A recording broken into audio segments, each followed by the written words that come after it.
अस्सलाम वालेकुम dear students. मेरा नाम तो हुसैन है और आज हम डिस्कस करने जा रहे हैं national book foundation class 9 physics का chapter number 2। So let me share the screen. Chapter number 2 kinematics, जो कि और इंस्ट्रक्टर हूं मैं यानी कि तो हुसैन। तो आइए हम स्टार्ट करते हैं। काइनेमैटिक्स क्या है? काइनेमैटिक्स बेसिकली है कि हमारे पास ब्रांच ऑफ मैकेनिक्स है जिसके अंदर हम डिस्कस करते हैं स्टडी ऑफ मोशन। मैकेनिक्स के हमारे पास study of motion, earth revolving around the sun, microscopic particles, आपने देखा होगा electron revolving around the nucleus, और इस तरह बेतहाशा एग्जांपल्स हैं। तो ये जो सारी एग्जांपल्स हैं ये बेसिकली हैं study of motion. Study of motion हमारे पास। अब जो काइनेमैटिक्स है वो बेसिकली क्या कहती है? काइनेमैटिक्स ब्रांच ऑफ मैकेनिक्स है जिसके अंदर हम डिस्कस करते हैं स्टडी ऑफ मोशन को without any constraint of forces. अब मोशन बेसिकली हम क्या किसे रहे हैं? अगर हमारे पास कोई चीज, अगर हमारे पास कोई फोर्स बराबर हो जाती है जीरो के, यानी कि फोर्स जो हमने फोर्स अप्लाई की वो जीरो हो गई, वो बिल्कुल निगलेक्ट हो गई, तो इससे क्या हुआ? हमारी जो चीज है वो एट रेस्ट आ गई। इसको हम आगे जाके जब हम फर्दर डिटेल देखेंगे तो तब जाके हमें ज्यादा अच्छा पता चलेगा कि हम इसको किस तरह डिटेल में देख सकते हैं। सिमिलरली अगर हम देखना चाहें, अगर हम देखना चाहें इसको मोशन को, तो फोर्स कोई भी है वो हमारे पास अगर जीरो नहीं रहती, यानी कोई कोई फोर्स अप्लाई होगी, उस पर कुछ जोर लग गया, कोई फोर्स लग गई, तो इसका क्या मतलब है कि वो चीज एट मोशन आ गई। तो आगे हम इसको चल के देखेंगे डिटेल से कि हम फोर्स को किस तरह से मेजर कर सकते हैं and what would be the circumstances of force. So now comes towards rest. Rest क्या है बेसिकली हमारे पास? Object does not change its position, यानी कि एक ऑब्जेक्ट है पॉइंट ए से पॉइंट बी पे, अगर ये नहीं जाता, ये बिल्कुल स्टैटिक रहता है, does not change its position, तो ये हमारे पास रेस्ट है। और इसको हम कह सकते हैं कि ये F is equal to zero, मतलब कोई फोर्स अप्लाई नहीं हो रही जो बॉडी की पोजीशन को चेंज करे। नाउ अब हम क्या कह सकते हैं कि अब हम कह सकते हैं कि हमारे पास, ये मैं जरा मिटा दूं, हाँ, अब हम कह सकते हैं कि अब हमारे पास जो एग्जाम्पल्स हैं इसकी वो क्या हो सकती है? आपने खंबा देखा है, वो कभी मूव करता है? नहीं करता ना, तो वो हमारे पास रेस्ट पे। आपने ब्रिजेस देखे होंगे, ओवरहेड ब्रिजेस देखे होंगे, अंडरपास देखे होंगे, वो मूव करते नहीं करते, वो एट रेस्ट है। इसी तरह बिजली के खंभे भी आपको मैंने बता दिया, वो एट रेस्ट है। जो चीज मूव कर सकती है, आप फर्ज करें कि एक बेंच है, अगर आपने उसको पार्क में फिक्स कर दिया, आप उसको उठा के नहीं घूम रहे, इसका क्या मतलब है? आप बेंच को आपने एक जगह रख दिया तो वो फिक्स हो गया, वो रेस्ट पे आ गया। लेकिन अगर आप उसको उठा के मूव करें तो जो उठा के मूव कर रहे हैं उसके ऊपर एक फोर्स लगती है, लेकिन तो उस फोर्स की वजह से वो मूव करता है। लेकिन जबकि फोर्स जीरो हो गई है, यहाँ पे आपने उसको एक जगह रख दिया, तो इसका क्या मतलब है कि वो बेंच जो है वो रेस्ट पे आ गया। सिमिलरली हमारे पास मोशन क्या है? Any object that change its position is called rest. does not it change its position is called motion. But अगर मैं ये कहूं कि अगर वो चेंज नहीं करती अपनी पोजीशन तो वो रेस्ट पे है, लेकिन अगर वो चेंज कर रही है अपनी पोजीशन को, यानी कि वो पॉइंट ए से पॉइंट बी पे जा रही है, जैसे ये मैं शो कर रहा हूँ, पॉइंट ए से जा रही है टूवर्ड पॉइंट बी, तो यहां पे वो शो कर रहा है कि ये चीज एट मोशन है। इसी फोर्स लग रही है, यानी कि फोर्स जीरो के बराबर नहीं है, यहाँ पे कुछ ना कुछ अप्लाई हो रहा है, तो जो अप्लाई हो रहा है वो हमारे पास फोर्स है। अब मोशन कितने किस्म की हो सकती है? ट्रांसलेटरी हो सकती है, रोटेटरी हो सकती है, वाइब्रेटरी हो सकती है और सर्कुलर हो सकती है। बेसिकली जो सर्कुलर मोशन है वो ट्रांसलेटरी मोशन के अंदर ही आ जाती है। तो आइए अब हम इसको फर्दर डिस्कस करते हैं।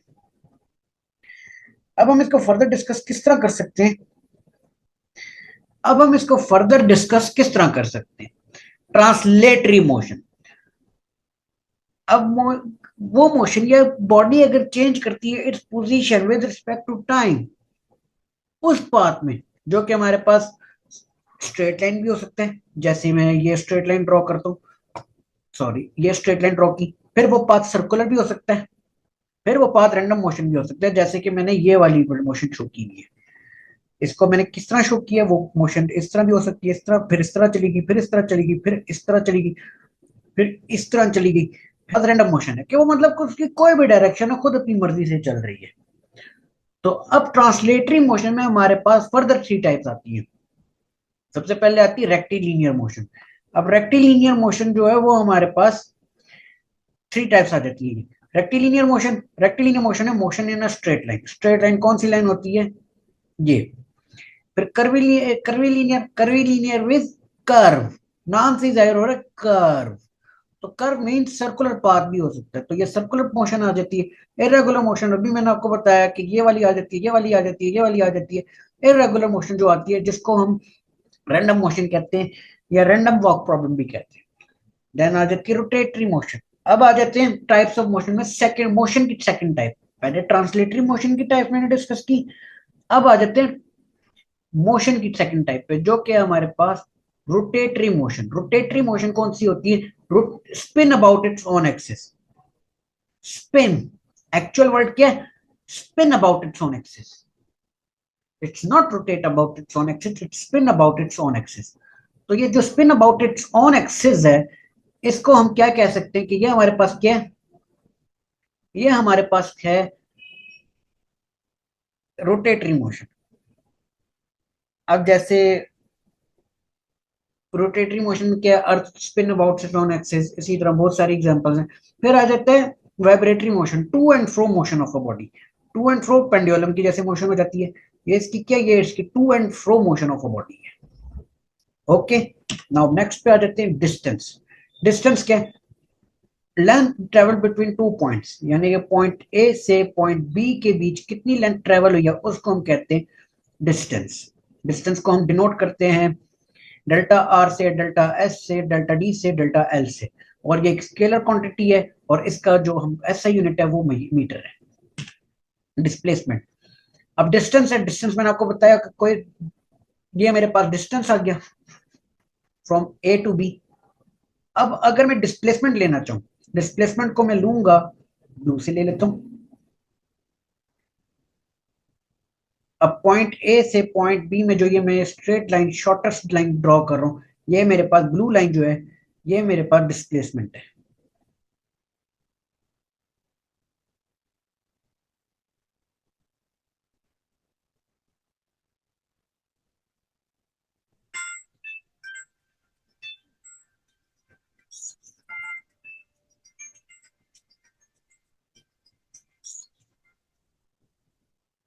हेलो, अस्सलाम वालेकुम।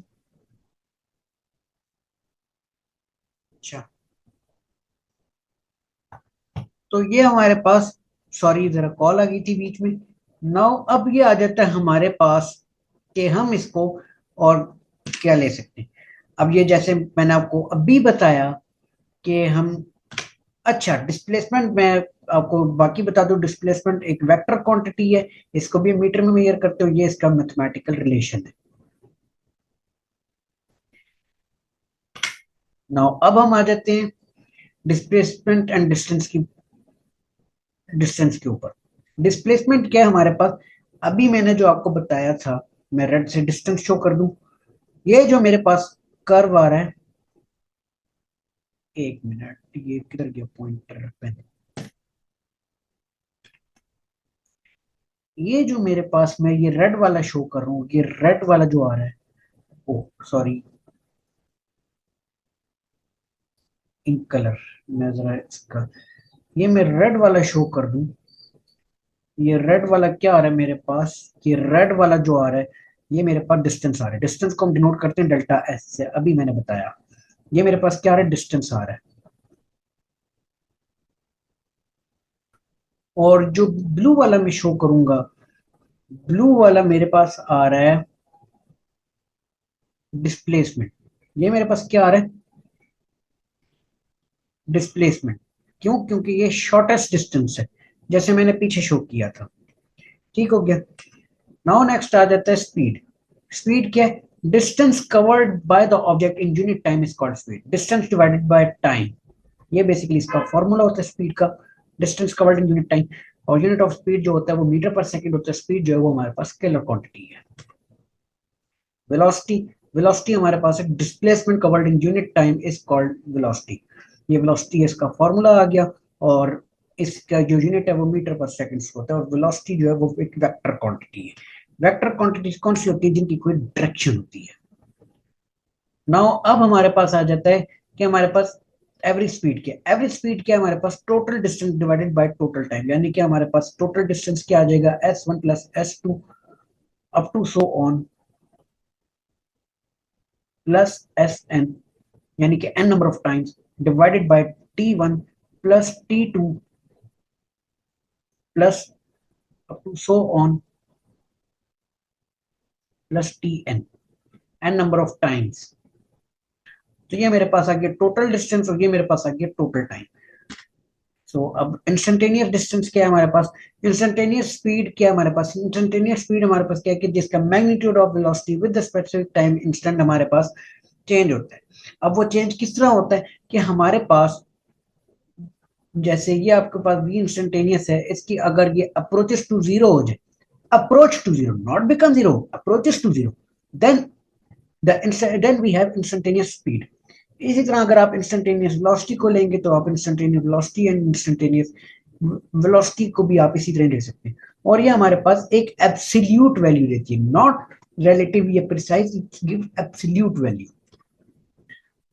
देन यूनिफॉर्म स्पीड आ जाता है। यूनिफॉर्म स्पीड क्या हमारे पास के body moving with constant speed, मतलब उसके अंदर कोई एक्सेलरेशन नहीं है, कोई उसके अंदर इंक्रीज इन स्पीड नहीं है, वो एक ही स्पीड से मूव कर रही है। अगर वो 25 से मूव कर रही है तो वो अभी 20 मिनट बाद भी वो 25 की स्पीड से ही मूव करेगी। वेरिएबल स्पीड क्या है? वेरिएबल स्पीड यानी कि वो ऐसे मूव करी कांस्टेंट एक स्पीड से, इसको स्ट्रेट लाइन कंसिडर कर लीजिए। लेकिन वेरिएबल स्पीड क्या कि उसकी पहले स्पीड अप हुई, फिर स्ट्रेट हुई, फिर उसकी स्पीड डिक्रीज हुई, फिर उसकी अप हुई। ये हमारे पास वेरिएबल स्पीड है। ठीक है, ये मेरे पास वेरिएबल स्पीड है, और ये मेरे पास कांस्टेंट स्पीड है। नाउ नेक्स्ट आ जाता है हमारे पास topic average velocity. Average velocity क्या है हमारे पास? जो हमारे पास एवरेज डिस्टेंस था, यानी कि total number of displacement divided by total number of time, यानी कि the average velocity is the total displacement covered in total time. ठीक हो गया, ये मेरे पास बेसिकली है। नेक्स्ट आ जाता है uniform and variable velocity. Again same thing. Uniform velocity क्या? Body with constantly moving with uniform velocity. और वेरिएबल वेलोसिटी क्या है कि जो बॉडी ऐसे मूव कर रही हो, मतलब जिसकी स्पीड अप हो रही हो, डाउन हो रही हो, ये हमारे पास वेरिएबल है। अब इसको मैं ऐसे कर दूं, फिर ऐसे, ये मेरे पास कौन सी है? ये मेरे पास वेरिएबल है। ये जो इरेगुलर सी है ये मेरे पास वेरिएबल है, ये मेरे पास कांस्टेंट है जो ये वाली है, ये मेरे पास कांस्टेंट है। No, uniform velocity is the velocity that does not change, and other one is variable velocity। और ये इसकी डिस्क्रिप्शन है कि प्रोड्यूस वेरिएबल वेलोसिटी, उसके अंदर अप डाउन जो होते हैं, जो फोर्स की वजह से होते हैं, वो उसको हम बाद में मैथमेटिकली भी डिस्कस कर सकते हैं। एक्सेलरेशन क्या है? Change in velocity with respect to change in time, यानी कि हमारे पास जो चेंज इन वेलोसिटी है, यानी कि पहले जो वेलोसिटी चेंज अप हो रही है फिर डाउन हो रही है, एक्सेलरेशन डी एक्सेलरेशन, तो ये हमारे पास क्या है? ये हमारे पास एक्सेलरेशन है। ये जो हमारे पास चेंज इन वेलोसिटी को शो कर रहा है। तो अब वेलोसिटी है body moving with constant velocity, अब इसने एक्सेलरेट किया, यानी कि अब इसने इंक्रीज की स्पीड, फिर मूविंग विद कांस्टेंट वेलोसिटी, अब इसने डी एक्सेलरेट किया, फिर चेंज इन वेलोसिटी। तो ये जो चेंज इन वेलोसिटी है, ये वाली और ये वाली, ये बेसिकली हमारे पास एक्सेलरेशन आती है, बेशक डिक्रीज हो या इंक्रीज हो। ऐसा unit of acceleration is metre per second square, और एक्सेलरेशन जो वो भी एक वेक्टर क्वांटिटी है। नाउ अब हम देख सकते हैं कि हमारे पास uniform and non uniform acceleration के, अगर बॉडी में एक्सेलरेशन कॉन्टिन्यूसली स्ट्रेट लाइन ऐसे जा रहा है या स्ट्रेट लाइन ऐसे गया, ये हमारे पास कांस्टेंट या यूनिफॉर्म एक्सेलरेशन है। अगर नॉन यूनिफॉर्म एक्सेलरेशन हो तो वो हमारे पास ये हो रहा है, ये मेरे पास जो जा रहा है, ये जो मेरे पास टेढ़ा मेढ़ा जा रहा है, ये मेरे पास नॉन यूनिफॉर्म एक्सेलरेशन है। इसको अगर मैं ऐसे लिख लूं, ये मेरे पास नॉन यूनिफॉर्म है, ये मेरे पास यूनिफॉर्म है। When an object is changing its velocity at the same time at the reaching, we call it as uniform acceleration. A body has uniform acceleration. It is equal. It changes in equal interval of time. Change in velocity. If it has changes in velocity, equal velocity in equal interval of time. Equal equal आ रहा है ना, straight line आ रहा है। लेकिन अगर ये जो नॉन यूनिफॉर्म है, कि a body changes its velocity in unequal interval of time, unequally with unequal interval of time, unequal change in velocity with equal interval of time, और जो कि हमारे पास आता है नॉन यूनिफॉर्म वेलोसिटी में. It is not steady in terms of rate which object is not same and throughout its movement. ठीक हो गया. तो इसका सारी बात का मकसद ये है कहने का कि जो हमारे पास ये इरेगुलर इंक्रीज और डिक्रीज है, ये बेसिकली मेरे पास नॉन यूनिफॉर्म है और ये मेरे पास यूनिफॉर्म है. Motion due to gravity. अब फ्री फॉल ऑब्जेक्ट है, यानी कि मैंने यहाँ से कोई ऑब्जेक्ट नीचे गिराया और ये सीधा स्ट्रेट आया, ये फ्री फॉल कर रहा है. तो फ्री फॉल ऑब्जेक्ट जो है वो नीचे आ रहा है due to gravity regardless of their mass. So gravity जो है वो हमारे पास जो एक्सेलरेशन ड्यू टू ग्रेविटी हम लेते हैं उसकी वैल्यू ये आती है, g is equal to 9.8 metre per second, या हम इसको ले सकते हैं 32.2 फीट पर मीटर पर सेकंड स्क्वायर. अब आ जाते हैं इक्वेशन ऑफ मोशन पे. नेक्स्ट है हमारे पास equation of motion. Equation of motion में हमारे पास तीन इक्वेशन ऑफ मोशन है. V f is equal to v i plus a t, ये हमारे पास फर्स्ट इक्वेशन ऑफ मोशन है. ये हमारे पास second equation of motion. S is equal to v i t plus half a t, ये हमारे पास सेकंड इक्वेशन ऑफ मोशन है. और जो 2as is equal to V F square minus V I square, ये हमारे पास थर्ड इक्वेशन ऑफ मोशन है. ये आती कैसे हैं, हम इसका एरिया कैलकुलेट करते हैं. इसका जब एरिया हम कैलकुलेट करते हैं तो इसको हम दो पार्ट में डिवाइड करते हैं. हमारे पास ट्रायंगल और एक हमारे पास रेक्टेंगल आता है. इसको हम डिटेल से डिस्कस करेंगे इन आवर रेगुलर कोर्स. मतलब आप हमारे साथ एनरोल करेंगे, उसके अंदर हम ज्यादा डिटेल से इसको डिस्कस करेंगे. तो अब आ जाता है नेक्स्ट हमारे पास distance time graph. Distance time graph हम क्या कह सकते हैं कि हम यहाँ पे कोई पॉइंट चूज करते हैं, उस पॉइंट पे हम कहते हैं कि ये हमारे पास पी आई है और ये हमारे पास पी एफ है. इसके अंदर हम देखते हैं कि हमारे पास जो ग्रेडियंट है या जो चेंज है वो हमारे पास क्या आ रहा है, उसकी किस स्लोप पे आ रहा है, या उसकी हमारे पास किस रेट से हमारे पास चेंज डिस्टेंस ट्रेवल हो रहा है, तो उसको हम देखते हैं. और उसको हम कैसे देखते हैं, ग्रेडियंट हमारे पास क्या आता है, del S by del T. Del S distance at Y axis and time at X axis. Basically जो ग्रेडियंट है ना वो हमारे पास होता है y by X. y by X होता है. तो जो y एक्सिस है वो हमारे पास न्यूमरेटर में आता है और जो x एक्सिस है वो हमारे पास डिनोमिनेटर में आता है. तो इसको हम देखते हैं कि हमारे पास del S distance divided by del t, distance divided by time. तो ये हमारे पास आ जाता है. और इसके बाद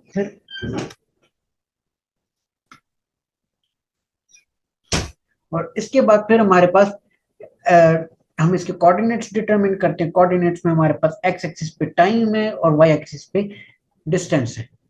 तो ये बेसिकली हमारे पास आता है P of X comma Y.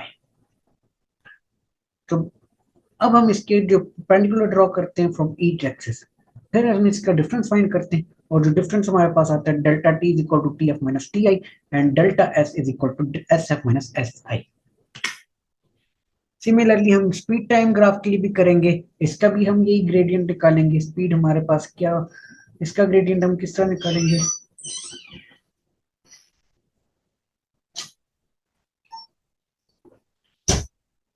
Del V by del T is equal to del T. तो इसका हमारे पास ये ग्रेडियंट आ जाएगा. देन हमारे पास आ जाते हैं area under speed time graph. इसमें आप देखो कि हमारे पास एरिया ऑफ रेक्टेंगल है और इसमें हम निकालते हैं एरिया ऑफ ट्रायंगल, और हम इसको जब सॉल्व करते हैं तो हमारे पास वैल्यूज आ जाती है. इसकी मजीद डिटेल्स के लिए आप हमारे सिस्टम को ज्वाइन कर सकते हैं, स्मार्ट सफियर एजुकेशन. जो डिटेल कोर्स है, डिटेल डेरिवेशन है, डिटेल थिंग्स है, वो हम अपने रेगुलर कोर्स में करवाते हैं. इसके लिए आपको हमें ज्वाइन करना पड़ेगा, एनरोल करेंगे, आपको रेगुलर क्लासेस में सारा कुछ बताया जाएगा. स्मार्ट सफियर एजुकेशन को ज्वाइन कीजिए और हमारा हिस्सा बनिए. Thank you.